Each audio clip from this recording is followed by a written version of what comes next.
महाबाप गावचा पाटील होता. समजा पंचक्रोशीत माझ्या बापाच्या नावाचा धबधबा होता बघा. अहो रामेच्या गावात शाळेची मुलं शिरली तरी माझ्या बापाकडे निवाडा मागायला यायचं. सोन्याची बायको नांदवली नाही तरी माझ्या बापाकडे निवाडा मागायला यायचं. महाबाप सोम्याला बोलवून घ्यायचा. म्हणायचा, अरे सोम्या, काय माणसं काय रा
लोकांना शिक्षणाचं काम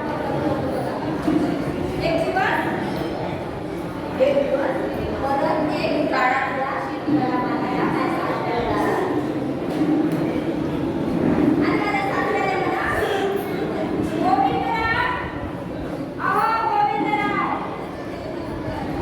तुमच्या लेखाने आणि सुनेने धर्मभ्रष्ट करण्याची सुपारी घेतली काय हे असं कोणी कोणींना शिकवलं तर धर्म कायमचा भ्रष्ट होईल ना हो मग आम्हाला तुम्हाला कायमचं पाणी टाकावं लागेल असं म्हणून तो म्हातारा गेला निघून बरी कमाय सासरात असला ना रामाला लाल भुंग झाला आणि थोरात यांना आवाज दोधे अरे दोधे बाहेर या रे घरात सासऱ्याला जसा आवाज दिला तसे बाहेर आला सासरा म्हणा अरे दोधे तू हे लावलंस तरी काय आम्हाला दुकानात चार तास खाऊ देतोस की नाही हे तुझं शिक्षणाचं सोंग बंद कर नाहीतर माझ्या घरातून चालता हो ही असली तेरं माझ्याकडे चालायची नाही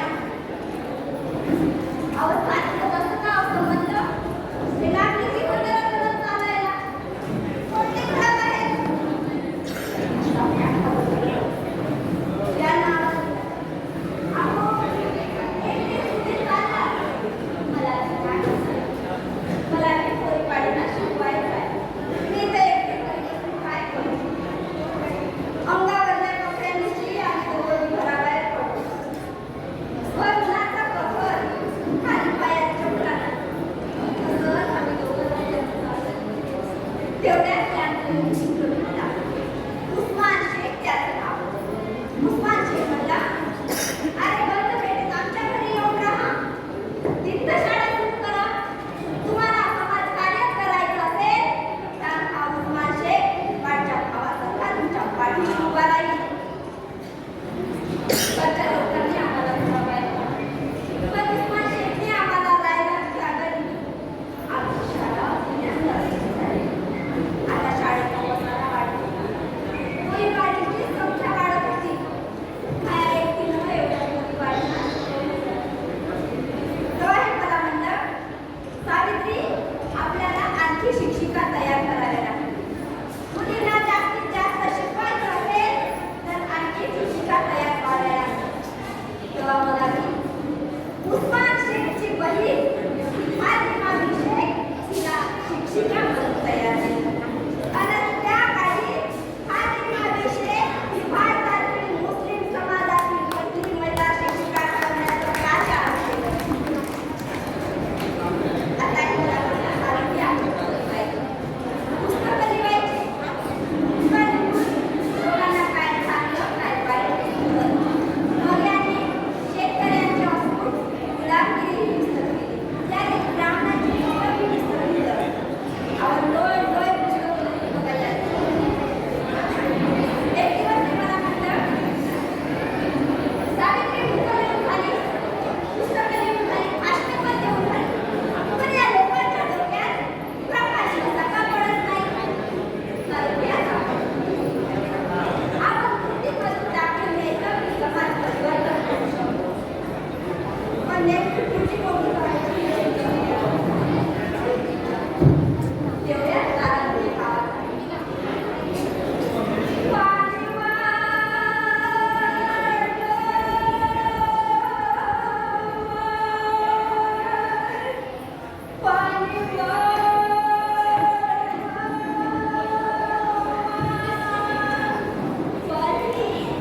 पोटात पाण्याचा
एक दिवस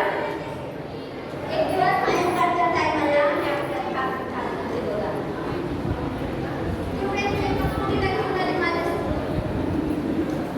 मुलगी वयाला तशी लहान होती बघा. खूप वाढलेलं. मी आज तिच्याकडे पाहिलं. कपाळ नव्हतं. हातात बांगड्या नव्हत्या. गळ्यात कुंडली नव्हती.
म्हणलं